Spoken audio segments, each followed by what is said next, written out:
everyone, and welcome to the webinar. Unfortunately, you're not able to see my glowing face, nor George's or Laurie's today. We are having a little bit of technical difficulties with the webinar platform, so you're going to be addressed solely by PowerPoint, but that's okay because we are still here in the background. Again, my name is Keith Wojcieszek. I'm the Global Head of Threat Intelligence for Kroll, based in Washington, D.C., and I've been here just over 7 years, and prior to that, worked at the Secret Service. I had the opportunity to work there with the Secret Service in the Cyber Threat Intelligence Program for several years. Today is February 26, 2025, which is National Tell Your Fairy Tale Day. So fairy tales achieve many purposes, as we know, but one of the main reasons is fairy tales is to teach a lesson. So today is your day to share wisdom in the form of a fairy tale. Take advantage of it. It's your day today. But I got to tell you, the other day, Laurie, it's funny. The other day, I asked my friend Sam, you know Sam, I asked her to sing me a song about the iPhone. Then Sam sung. So I am delighted to be able to speak with you all today. At Kroll, we're always looking to provide insightful and great value to our clients to help them defend their organization against the latest cyber threats and improve their cyber maturity. We provide reactive advisory, transformation, and managed security services to support all our clients at every stage of their journey. Before we get started, I want to cover a few housekeeping items, though. Today's session is recorded, again, without our beautiful smiling faces, and will be available after the briefing. We are using GoToWebinar for the presentation, and you'll find the client on your monitor. Through that client, you'll be able to submit questions at any time, and the presenters, as well as myself, will address questions possibly during and or at the end. So we do encourage questions. This is very informal when it comes to it. We want to be able to answer as much as we can to give as much intelligence out as we are able to. Today, we're going to be looking at the current trends that our threat intelligence team has collected and highlighted during 2024. We are in a unique position to deliver end-to-end cybersecurity solutions across several different service lines. We have a wealth of experience with over 700 cybersecurity experts on the Kroll team who are working around the globe with many companies of different sizes, a variety of industries, and we work with over 85 cyber insurance carriers. This gives us tremendous visibility into what's going on the front lines. So in the session today, we're going to cover cyber threat landscape with a focus on Q4 and 2024 as a whole. So at the end of the year, Kroll in the Q4 report highlights the continued evolution of phishing techniques, making it a dominant method for initial access in 2024. Now, I've been here for almost 8 years, and phishing has always been at the top of the game, always. We really see this evolution of these techniques, and we'll review that today. Professional services, most targeted sector, with email compromise being the most commonly observed threat type. And the notable cyber activities include the Chinese nation-state actors, exploiting VPN vulnerabilities, and ransomware attacks on United Health Group. So this really is an exciting one today, so I'm really glad you're here. We are very fortunate to have leading Kroll experts joining us today to go into further detail and provide their expert analysis. We are joined by Laurie, Iacono, and George Glass. Laurie, George, do you mind spending a few minutes to introduce yourselves? Sure, I'll start. So my name is Laurie. I'm an Associate Managing Director on Kroll's Threat Intelligence team, and my team primarily supports our incident response practitioners. So when Kroll has been engaged in some kind of an event, we're providing reactive support for those clients, as well as doing data analysis over those cases to identify trends and techniques, which is a lot of what we're going to cover today. George? Thanks, Laurie. Hello, everyone. My name's George Glass. I'm also an Associate Managing Director in the Threat Intelligence team. My team is mostly responsible for hunting down malware threats, new and novel vulnerabilities, and helping our detection engineering team find ways of detecting and mitigating those threats. Awesome. Thank you so much, both. And as you see our profiles up here, go ahead and take a screenshot of that, and every time we talk, you know who's talking. So with that, Laurie, I know we're going to look at a lot of numbers today. I know we collect numbers from all the cases we take in throughout the years. Can you give us some background on how we get to the data and what we're looking at today? Yeah, absolutely. So we always like to start these sessions with a methodology. And essentially the graphs that you're going to see today, they're all driven based on intelligence from our incident response engagements. So like I said earlier, this is, an instance where Kroll has been engaged to either respond to a confirmed cyber intrusion or event, or they're coming in and they're investigating suspicious activity to determine whether or not it was malicious. So we look at that data on a monthly basis as well as report it quarterly, which is what we'll go through today. Today we're going to actually looking at a year in review. But one of the things I want to note is in the data itself is really just reflecting our view of the landscape. But what we do when we put these together and putting broader themes together such as phishing is we're really looking and comparing what we're seeing to the wider landscape. So what are other security firms reporting? What are we seeing actors talking about on the dark web as well? And that's kind of how we come to our themes for our reports such as this. So as I said, this particular session, we're going to talk a little bit about Q4, but more we're going to talk about the kind of global, what we were seeing in 2024. And we want to make the session as interactive as possible. So the first thing we want to do, and we have a couple of these throughout the presentation, so hopefully everyone will be paying attention, but we want to actually poll all of you. So we have a question here, and I can't see it on the screen, so I'm not sure if that utility is working actually within the webinar system. Is anyone else seeing that? Okay. No, I can't see it, Roy. Okay, well, what we wanted to ask everyone, okay, there it is, there it is. So what we want to ask was, what 2024 cyber activity do you think will have the most impact on the future threat landscape? And we put together a selection of things that we were kind of thinking. So we had the Change Healthcare incident, Chinese threat group attacks on critical infrastructure. So think SALT or Volt Typhoon, software vulnerabilities, Avanti, Fortinet, etc. A generative AI adoption by threat actors, or North Korean IT worker impersonation. So like I said, just a minute to kind of think about, what you think from this year will have some of the most lasting impact. And Laurie came up with this absolutely fantastic question. And when she posed the question to all of us, I said I would have a very hard time answering this question, to be honest. So I'm very excited to see the results of this one.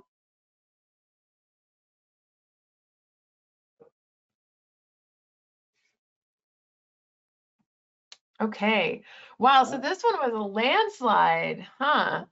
So we have 60% here of respondents on the call today said that they think generative AI adoption by threat actors is what will be the most, what will have the most impact on the future threat landscape. And, like I always say, there's no right or wrong answers to this. I would have to say though that it's been really interesting in 2024 because it's probably like the first year where we saw a lot of documented AI cases, and we'll talk about that a little later, how we've seen some of that play out. So it definitely is going to be interesting to watch in the next few years, like how that will all play out. So if we go on to the next slide here, we're going to talk a little bit about, just kind of highlights from the 2024 year in review. And I know Keith mentioned earlier the China threat. And George, why don't you kind of kick us off talking about some of the nation state activity that you and your team were following this year or last year? Thanks, Laurie. Yeah, we've been tracking a number of Chinese nexus threats this year. There's been some very serious intrusions discovered that have been attributed to China as a nation state operator.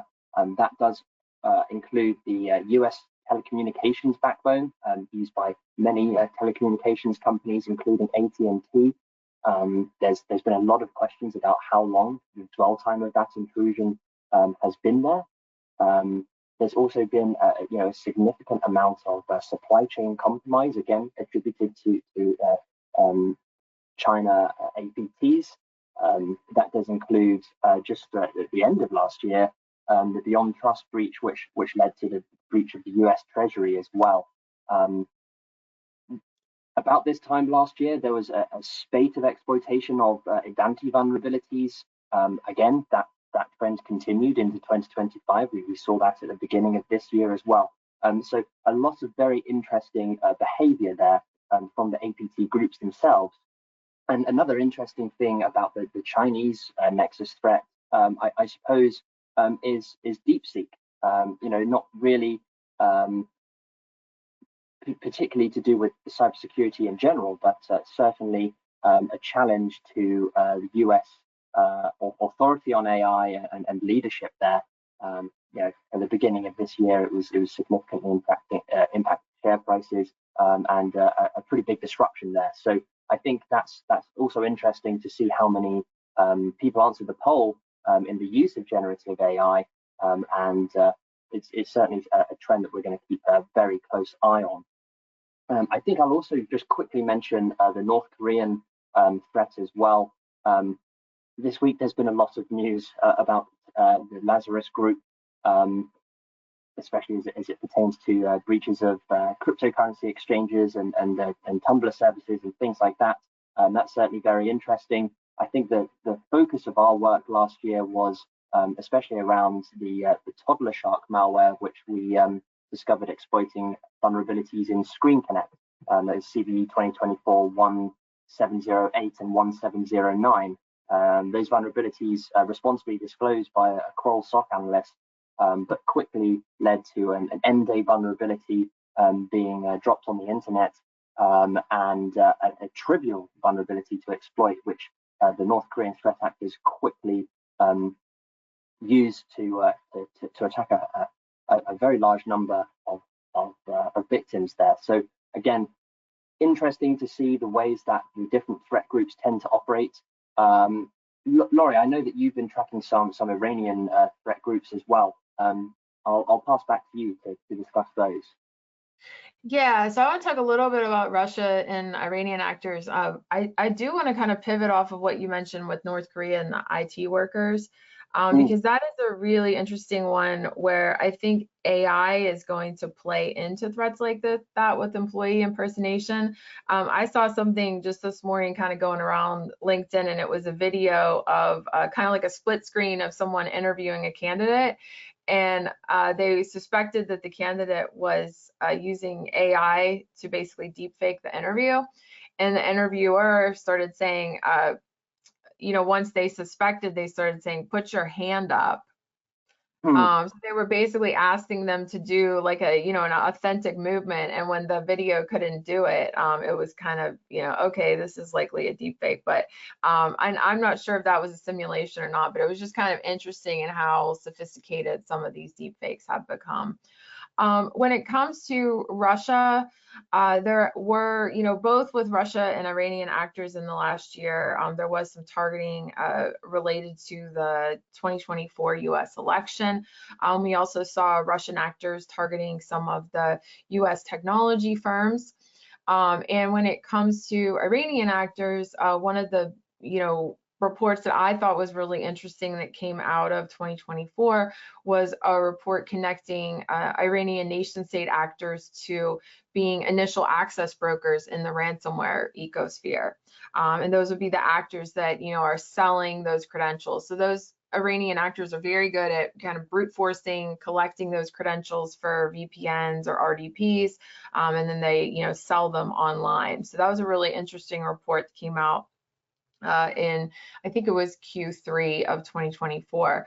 But that's also a good segue to talk about ransomware. Black Hat was one of the big stories, Black Hat / Alpha V.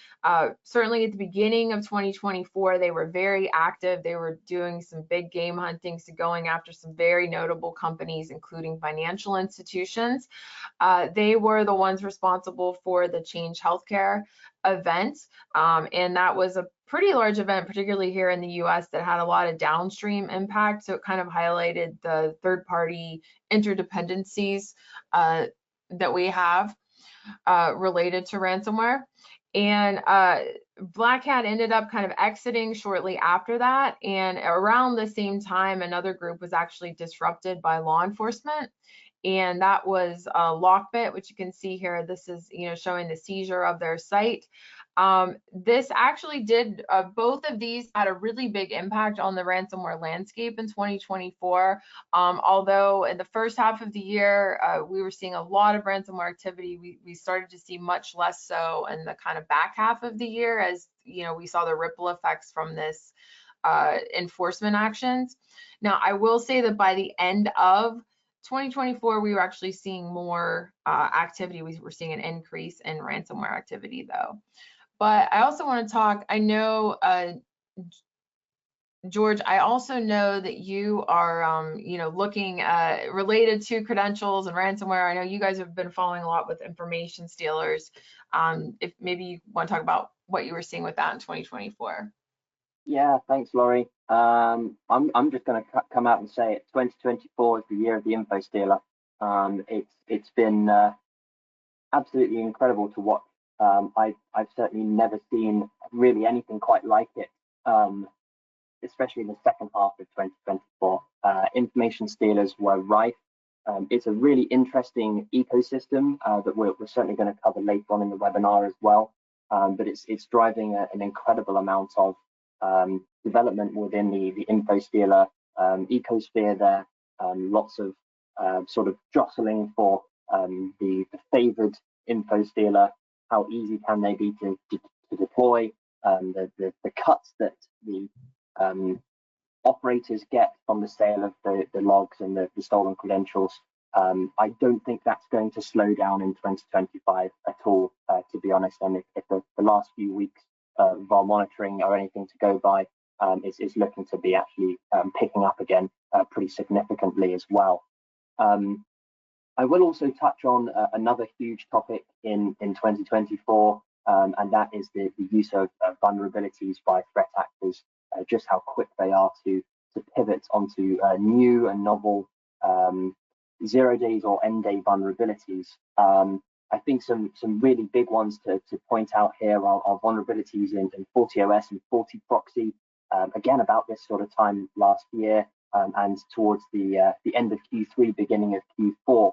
There's a lot of opportunistic exploitation of those devices, which led to a lot of digital forensics investigations for us.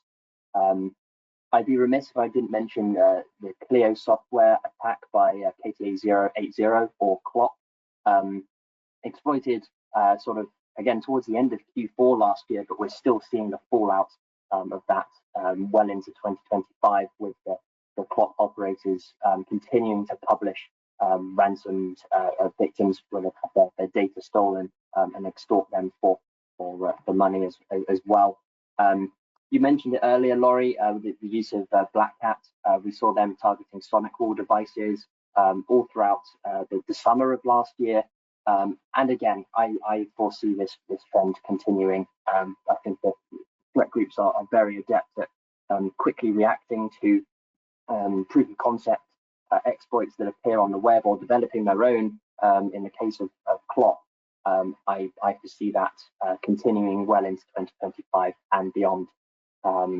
Yeah, I'll pass back to you for some of our sector analysis, Laurie.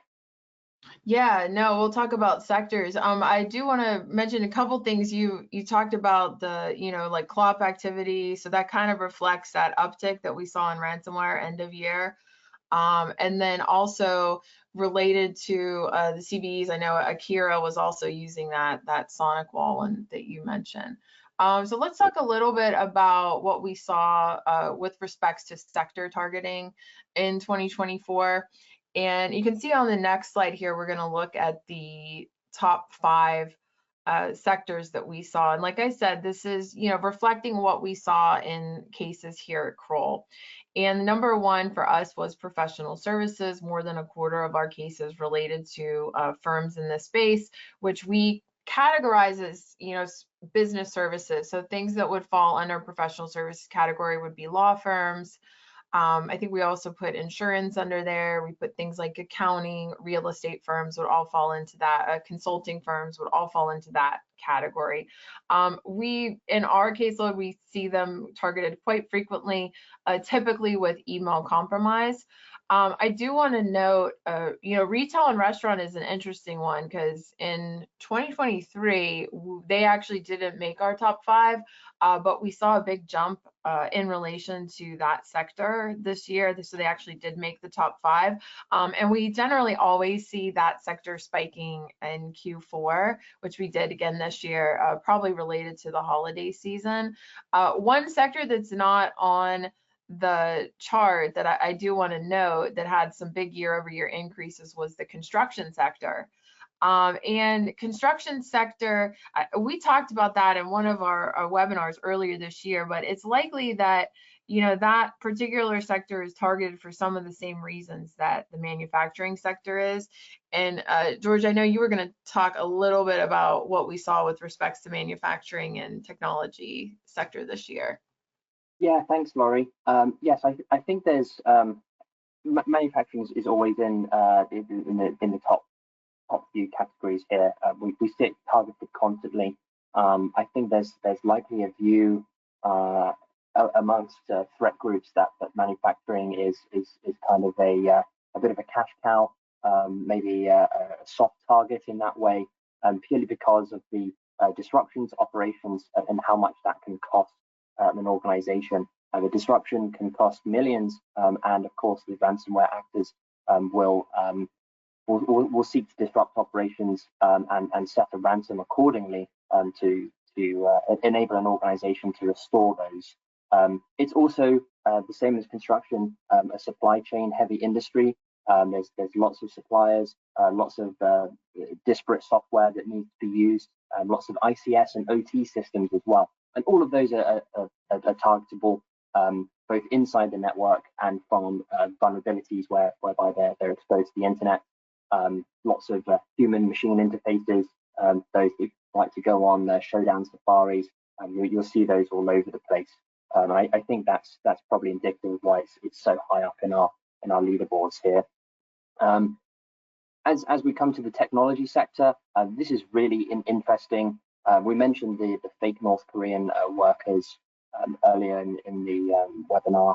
That's certainly a problem that technology hires tend to be a lot more remote work in the technology industry, and indeed sort of the malicious insider there can do a pretty significant amount of damage. What we also see is the deliberate targeting of engineers and developers with software supply chain attacks and SEO poisoning, specifically for tools that they may be Googling for or for help that they may be looking for.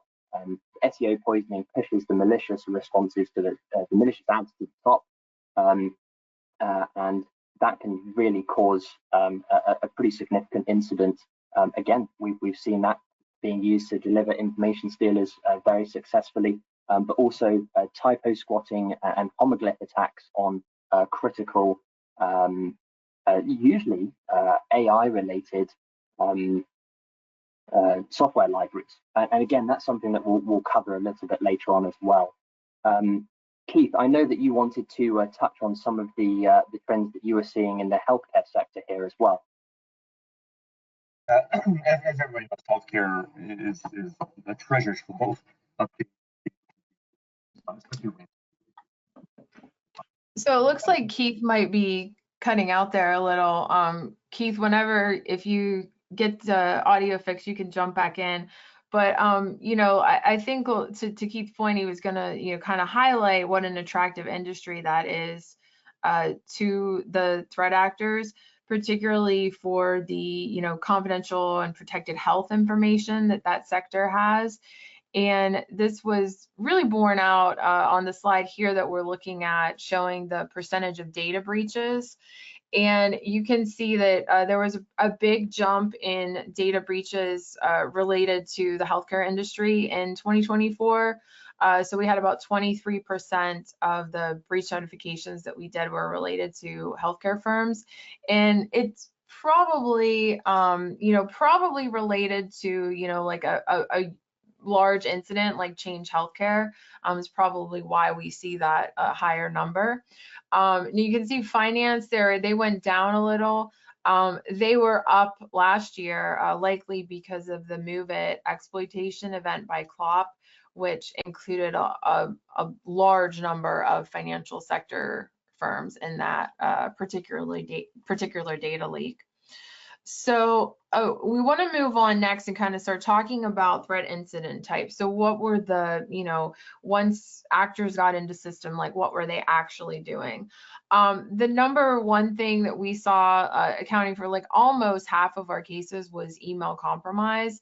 And this would be things like what we would call business email compromise. So, getting access into an email inbox for some kind of fraud transaction. And this would also include, when maybe a firm identified a phishing email before it led to something else. So they know that there was some kind of access into the email inbox, but it didn't actually progress to a fraudulent transaction or some kind of malware deployment. Next, we were seeing ransomware followed by insider threat, which increased a little year over year. Now, I want to talk next about initial access methods. So how were actors getting in to systems? Now, being that, most of our cases were email compromise, it tracks that phishing would be the top initial access method. But I kind of want you to pay attention to the first 4 bars here on this graph. So we have phishing, valid account, social engineering, and external remote services. And these 4 things are so closely linked. It's, really kind of highlights, especially that valid account ones, how actors are going after credentials. So identity access management is very, very important for organizations, because what actors are doing is they might, send the phishing email, try to steal the credentials, then they're going to come back, use those valid credentials, and a lot of times what they'll do is they'll come in now through the external remote services such as a VPN. And we've also seen actors using social engineering to actually prime users to give up their credentials. George, did you want to talk a little bit more about what you saw with CVEs for initial access? Yeah, absolutely. We sort of touched on it earlier as a major theme last year. I think one of the things that is really borne out from this is the speed of which threat actors are able to exploit end-day vulnerabilities. Of course, zero-day vulnerabilities are a category all of their own, but it really does highlight the need to be able to patch very, very rapidly. I'll use the case of Screen Connect again, because we did so much work with that. You basically had 24 to 48 hours to patch that particular vulnerability before opportunistic exploitation really commenced, mass opportunistic exploitation. So I think that is one of the things to focus on, obviously alongside the identity and access management in 2025, is get your playbooks ready, get your incident response plan ready for dealing with these vulnerabilities, and consider the hard questions. Do we take that service offline for a couple of days? How critical is that to the business? All of those things are very important questions to ask yourselves, I think. Yeah, and the Screen Connect one was interesting because, like you said, a lot of activity was happening within like about 48 hours of that being published. And we saw everything from nation state actors to your, very large ransomware as a service operations using that. And then kind of on the, long tail of that, we saw more like lone wolf actors using that. So that was really interesting case study there for CVEs. And George, why don't you tell us a little bit next about what you've been seeing with malware? Yes, I don't think this is going to come as much of a surprise to anybody. It's pretty much information stealers all the way down. So just to reiterate, if you've not joined one of these before, this chart is basically generated from the stuff that we see in our DFIR investigations, our MDR practice, and our monitoring of the threat landscape through some of our proprietary threat intelligence methods. We do check as Laurie said, against open source, and indeed I think this is a pretty common trend that most organizations are seeing, certainly sort of open source malware aggregators certainly seeing this. You can see here LumaStealer and StealC are still very firmly at the top there. If there was a spot zero, it'd probably be LumaStealer as well. There's just so much of that going around in the last few months. You can see there Redline Stealer is still up there.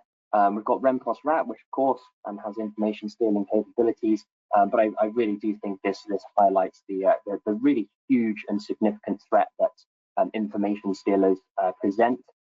I mentioned earlier that the ecosystem is rapidly evolving. Some of these stealers are getting updates once or twice a month, sometimes many updates within a week. Lots of sort of competition to bypass and evade detection, but bypass defensive mechanisms in things like Chrome browser and things like that. It really is a cat and mouse game as it comes to information stealers. On the next slide, I just want to sort of remind everybody what we saw throughout the year as it came to delivery tactics, because I think this really bears out some of the pioneers in the way that these things are being delivered, some of the actors that are developing the most sort of sophisticated social engineering tactics.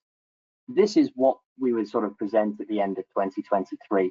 It's a very kind of run-of-the-mill cracked software, free download. I think we've all seen this. We all know this is too good to be true. Yes, of course, it was getting people, but not at the sort of scales that we're seeing these days. We then saw some interesting ways of packaging information stealers into malicious or typo squatted software libraries in the PyPy package and the npm repositories. We started to see a lot of information stealers there. As I mentioned before, many of them tend to target very popular libraries which have many hundreds of thousands of users, and they're basically relying on a typo or a misclick. But we also saw targeting of AI-related libraries, which is very, very interesting. And then we move on to ClickFix, as it's become known in the industry. We believe that this technique was actually pioneered by one of the black bastard operators that was using something very similar to this in March of last year as a phishing mechanism. It then quickly evolved into what you can see on the screen now, ClickFix. This is typically combined with SEO poisoning or malicious Google ads. And this is something that really isn't trained into users at all. It appears as a pop-up, and essentially all of this is doing is going to copy a malicious PowerShell command onto your clipboard, and then the instructions there are to simply copy and paste that into a PowerShell window and hit enter, and essentially infect yourself. Do all the hard work for the threat actor. Some of these also come with a very handy how to fix video. So that button there, just above there is some video instructions on how to do it, to really ensure that people fall for this. And my word, did people fall for this last year? This really kicked off towards the summer, and we saw huge volumes of information stealer infections using this methodology. Then as we moved towards sort of the end of September, we started to see other variations. And in this particular case, they're sort of co-opting a very familiar site to lock them up, and that's a capture. Again, they're sort of co-opting a security mechanism, something that you're used to seeing. Certainly, this isn't being trained into users. It certainly wasn't at the time. And you know, it's something that you're sort of expecting to see, that these captures often change. Do you click a picture of a traffic light? Do you have to type in a very hard to decipher set of characters? And so really it's no real stretch of the imagination that you might be asked to do something on your keyboard. In this particular case, the malicious code has already been copied to the clipboard. And again, it's just hit Windows R to open the run command and paste in the malicious command and hit enter, and you're infected with an information stealer. Really very, very pervasive tactic. and again, it works really very well. And then towards the end of the year, there was a very significant campaign that used phishing to attack developers of Chrome plugins. These work on all Chromium-based browsers. That does include Edge as well. And what we saw here was essentially the targeting of many Chrome extensions that had, some of them had upwards of hundreds of thousands of users, 200,000 plus users. A malicious update was pushed that was essentially an information stealer to all of those users, and we believe that there's well over 2 million impacted users by this. Again, a very different way of getting your information stealers delivered to users, but again, a very, very effective methodology of doing that. I think one of the main things with information stealers is they're designed to be very stealthy. You won't know that you're infected. Of course, they're stealing tokens. We've mentioned this many times in our briefings. Those tokens are very, very long-lived, typically. And one of the things that led to many of the Snowflake breaches was long-lived tokens, especially for developer accounts. So again, something to look at in 2025, the year ahead, methodologies of sorting those token lives and making sure that the browser can be secured against these sorts of attacks as well. I think we've got another poll coming up. Is that right, Laurie? We do indeed, and it's going to be a nice segue to our section on ransomware. So the poll should be coming up now, and we're asking people what ransomware impact concerns you the most. So we have here data loss, data encryption, a loss of critical business operations, regulatory impact, and reputational and financial impact. If you can please answer these in the polling section of the GoToWebinar. I think some people were putting that in the questions, but if you can do the poll in progress section, that would be great. I'm kind of watching it. I see a front runner. We'll see what comes out when we get all the data in. But, I'll kind of start talking a little bit about, previewing what we're going to talk about in the next section as people complete that. But, like I said, with the ransomware landscape this year, we were seeing, some volatility given the disruption. So, some of the ransomware variants that we were seeing in our cases were like Akira being very active, as well as Fog. Looks like we might have our results. So, okay, loss of critical business operations, about half of the group mentioned that. So yeah, that is an important one, and because that one can impact financials, right? So that can have a big financial impact on an organization as well. So like I said, I kind of want to keep going here in the interest of time, but looking at the top 5 ransomware variants that we saw in our cases in 2024. Like I said, we saw Akira. We were also seeing activity with a group known as Fog. Lockbit there is second. This one is actually interesting because a lot of times this year when we were seeing ransomware come in as Lockbit, it was actually Lockbit 3.0, which was a version of Lockbit that had been leaked online. So it was likely that we were dealing with some lone wolf actors, and that seems to be the case across other security research firms, that they identified this uptick in lone wolves during the last year as the kind of ransomware as a service diaspora went out and kind of created their own things following the disruption and exits of some of these groups like Lockbit and Black Hat. If we look on the next slide, we can see the sectors they were targeting. So professional services was actually top, but as you can see, manufacturing, healthcare were also 2 top targets there. And you can see earlier I mentioned construction was a sector that we saw a lot of activity in this past year, and you can see that was a lot of that had to do with ransomware activity.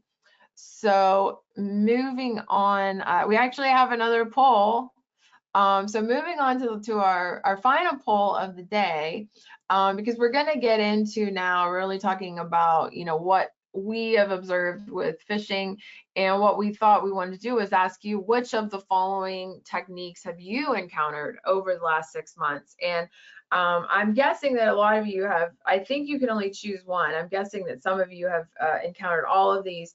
So I guess what I would say is, oh, look, actually you can select all that apply. So that'll be good. And again, I see some front runners here. I'm definitely seeing that. Yeah. Yeah. Yeah, that's very interesting. It's also validating what we have seen. So very interesting. Looks like a lot of SMS phishing and smishing.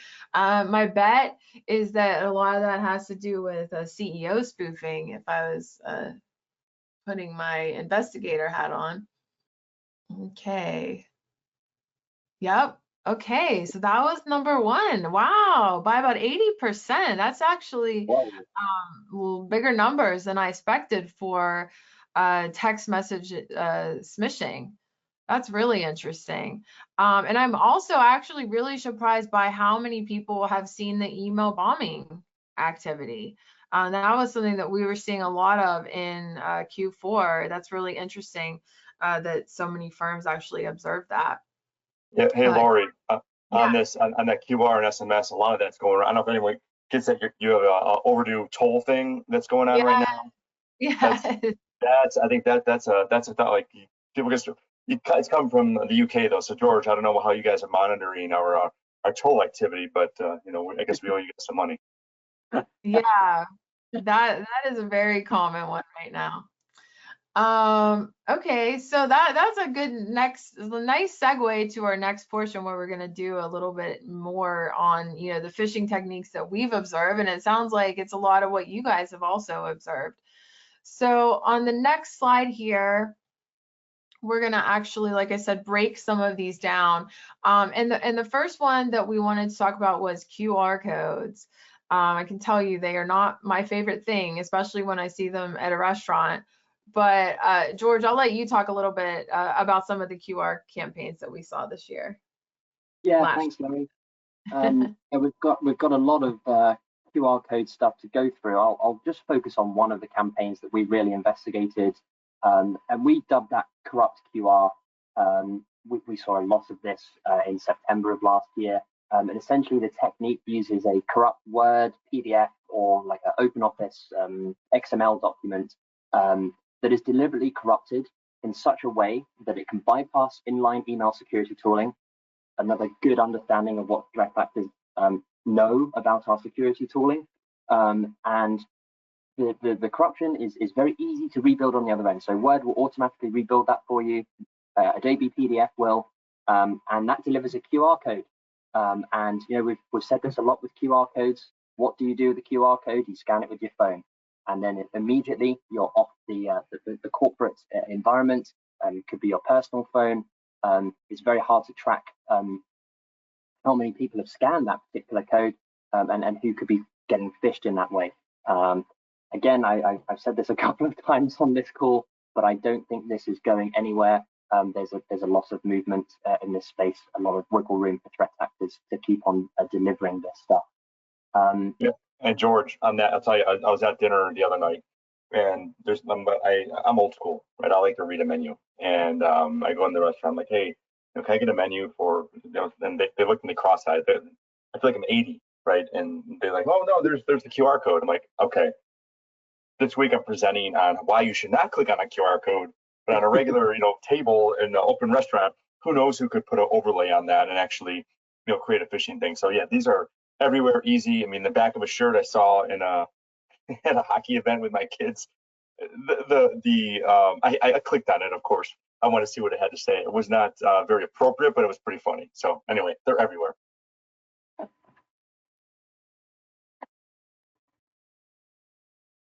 Yeah, they are definitely everywhere.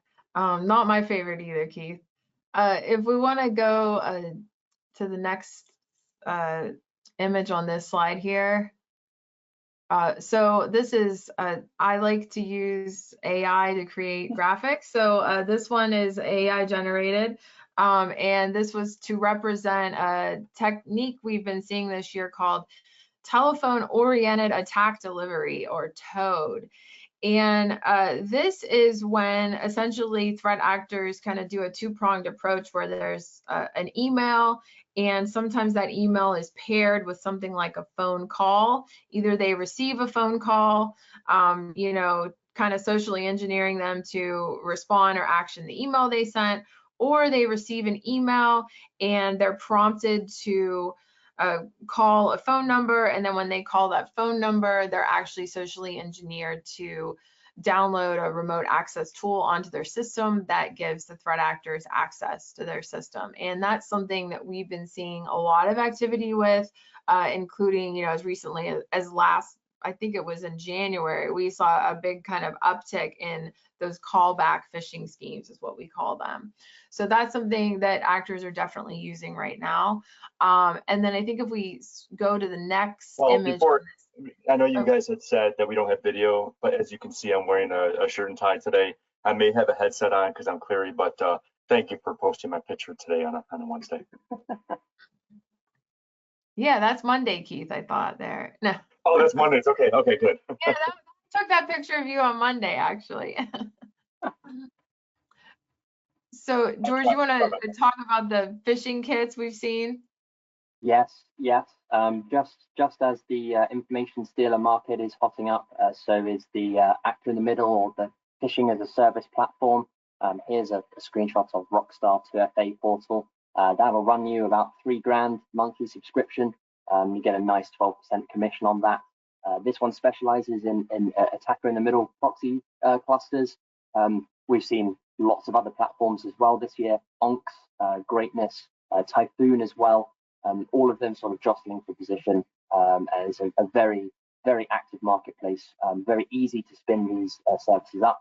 Many of them are using Cloudflare integration, which does cause a lot of problems for analysis. And you get all of the benefits of Cloudflare with that, including geo-IP restriction and so on and so forth. So yes, a huge market, and something that we're keeping a very, very close eye on. I know that. Yeah, and those phishing as a service tools, they really make it easier. I talked about the lone wolves earlier. You know, it's easy now to kind of buy into a service like this and, you know, use that to propagate large spam campaigns. So finally, the last thing we want to talk about on this particular slide, this is an image from a market. This is Google Xcoder, also known as GXC team, and they are an actor moniker on the forums that specifically sell a lot of services that are kind of AI related or AI adjacent. And this particular one, I know the image isn't super clear here, but essentially what they're offering is a service, an AI service that once an actor gets into an email inbox and has access, this can actually help them with identifying email threads that they could use then to, you know, conduct some kind of fraudulent transaction. And this kind of you know, one of the things I think that we've seen with the threat actors this past year has been them using these kind of AI tools to basically maximize productivity, either once they're in a network or, you know, on the recon side before they're in a network. Actually, you know, it saves them time when they're conducting research on their victims. So it's been very interesting to see, you know, threat actors kind of using some of these tools similar to how we would to maximize productivity. Now, the next slide here that I want to go into is looking at one of those email bombing cases. So, you know, we had about 56% of people on the call said that they've actually experienced that within your organization. So for those of you who haven't, you know, this is what it actually may look like to a victim. And essentially how it starts is an employee's inbox is spammed. Typically, it comes from newsletters, so like legitimate newsletters that someone might sign up for. We believe that threat actors are probably using some kind of an automated tool to, sign up that user en masse. So a user that, let's say there was a user who was used to getting 100 emails a day, suddenly they log into their computer and there's 3,000 emails in there. You can imagine how overwhelmed they might be, which actually leads to the second phase of this attack, which is where actors either via phone call, or we've also seen it come through as a Teams message. They will actually reach out to the impacted user. Hey, we're from your IT. We know something's wrong with your inbox. We're here to help, right? So essentially what they do, if the user, kind of agrees to that, is they will socially engineer the victim to download remote support tool on their device. And in many cases, the impact of that has been that the actor gets into the system. In this particular case, they were exfiltrating data. And this was a campaign in the case that we observed that was specifically associated with Black Boss, the ransomware group. And Black Boss is an interesting one. They're all over the news right now because they just suffered a leak of their internal chats. And some of the chats were talking about this particular technique, among others, that they have been using against victims. So I want to go next to, actions organizations can take. And we'll talk a little bit about, how these kind of tactics can be potentially prevented. One of the things, I'll kind of start off with this first one here, George, and maybe we can tag team these, but, I think when you see how quickly these tactics pop up, like email bombing, I think the first time we saw that was in like October or November of last year, and then how widespread they become by, today's call, seeing like, more than half of people have experienced that. You can see like the speed that threat actors are working at. So it's really important to have that regular cybersecurity training sessions, to keep your security teams as well as your end users familiar with what's going on in the landscape. And also having a way for users to actually report threats. So sometimes, there could be a button in the email box, report this, or, just knowing what would qualify as suspicious activity and who they should reach out to as someone legitimate in the organization that can actually help them. Yeah, absolutely. And it sort of goes hand in hand with the next point there, which is to implement fast identity online FIDO2 hardware tokens. Those are very phishing resistant tokens. It can be expensive to get a bunch of those tokens, but it really does reduce the impact of people that do click for these things. You can't train for every single scenario, and so that is another method of defense in depth there.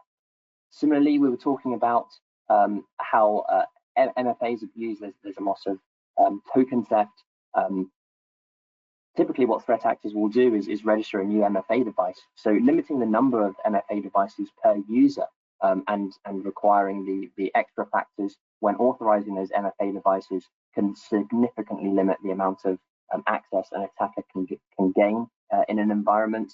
And of course, managed detection response, like Kroll Responder, we do this day in and day out. We're trying to keep in lockstep with what the threat actors are doing, what they're changing, and developing detections to immediately alert on that activity. So it's really, really beneficial to have a service such as that that can do a lot of that on your behalf, as well as the detection and, of course, the response action, the big R in MDR, right? So that's a very important step. I think it's over to Keith for the final summary and to round us off here. Boom. Yes, here we go. All right, 2024 threat landscape. What did we talk about? Well, Bill, I want to say thank you for looking up what TOAD means. It does not mean Keith Wojcieszek, but it does mean telephone-oriented attack delivery. So basically, a TOAD is going through the phone. So thanks for that. So looking at some of the trends, again, phishing techniques, always going. Everybody here has multiple email accounts, and that's why by sheer numbers, it's going to be extremely successful just from the threat actor purposes. Professional services, as we talked about, stood out as Other areas are up and down. Really, it's your defense. Yes, we're looking at different industries, but how are your defense? What's your maturity level? Looking at the supply chain is extremely relative as well. Email compromise sword. Again, that's something that we see day to day. Very, very informative that, make sure you're testing, looking at proactive stuff to make sure your email is stable and is protected. Definitely MFA. Ransomware, we see a little bit of decrease, but in 2023, and that has a lot to do with different areas, especially with the takedowns and law enforcement, how prominent they've been. They've been doing just a fantastic job in really negotiating, but actually taking down these ransomware groups. And then the ongoing threat around identity access management. That's huge.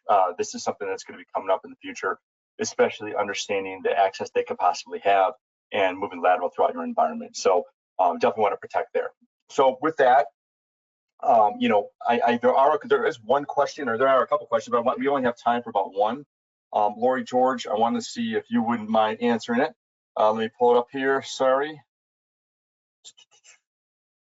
All right, so looking at mitigation strategies, with phishing being as high as and I'm kind of adding a little ad lib to this, but with phishing being as high, right? We have the QR codes, we have different aspects of phishing, the deep fakes, everything that's going on, even the smishing, looking at trying to pretend who you are to get access. What recommendations do you suggest to effectively combat these threats? Obviously, we go back to MFA, we go back to training, but what else can you guys offer? What are your thoughts on combating this ongoing and evolving threat? I'll take a stab at that, Keith. I think investing in inline security tooling is absolutely key. Defense in depth as well. I think it's really important to note that if your users are your last line of defense for a lot of these things, there's something that you can do to fix that. Right, defense in depth is absolutely key. People will fall for things. They're only human. They do make mistakes, and so I think that's a really important thing to bear in mind. Laurie, I don't know if you have anything that you wanted to add on that one. Yeah, no, I think I would just echo what you said there. I think, everyone needs to have a multi-layered defense because, if it isn't identified at the end user side, we would hope that it's identified after, if it's action. So I think that would probably be the biggest takeaway is that, you can't just rely on one thing, one tool, one solution to fix all your problems. You always need that multi-layered defense. I agree. And I know we have about a minute and a half left, but first off, one thing for the chat, we have one more question to answer. Kermit the Frog or Gonzo? Who do you guys prefer? All right, besides that, just a real quick thing on phishing. I did a executive briefing on a phishing, and what was interesting is I did a deep fake. We created a deep fake for it, and we sent it out, and we did a deep fake of one of the executives. And in there, we were with all the IT, and they were like, "Holy cow, it's unbelievable." And we partner with a group, and we create it, and we push it out. But the interesting thing is, we get these all the time. We don't report them because we have defenses against them, and they have mitigation strategies. But do you? What is your mitigation strategy on, a deep fake calling and helpline? Is it a code word? Is it not allowing stuff? If it's the CEO, what are you doing? That's something you need to think about. And in doing all of these different types of presentations on the deep fakes and stuff, it's pretty widely spread that this is occurring. So don't think you're alone. If you have any questions, be more than helpful to help out. Feel free to call us, email us, cti@kroll.com. But yeah, it's pretty interesting how many people are affected by this. But with that, I prefer Kermit. But sadly, we run out of time for today. A big thank you to everybody that's taken the time to tune in. We hope you found that session informative. We are publishing our 2024 Q4 Threat Landscape Report today. So if you want to go into more details on the trends that we've outlined today, then please have a read of it. If you like the webinar, there is a condensed version we provide weekly. It's the Kroll CTI team that discusses all of the hot topics, current trends, and what we call it is In the Trenches. This is published on YouTube, and we usually publish it on Monday afternoon. So have a listen if you want to make sure your security and learn more about the hot topics in the cyber industry. So Axel, I believe we'll put that in the chat, the link in the chat for that. So when you leave the briefing, you'll be directed to a short survey. If you don't mind sparing a few moments, we'd greatly appreciate if you could tell us the thoughts on the session. This helps us prepare for future sessions and making sure that we provide you what you want to hear about. Once again, thanks for joining today. Enjoy the rest of your day and hope to see you again at one of the future briefings. Take care, all.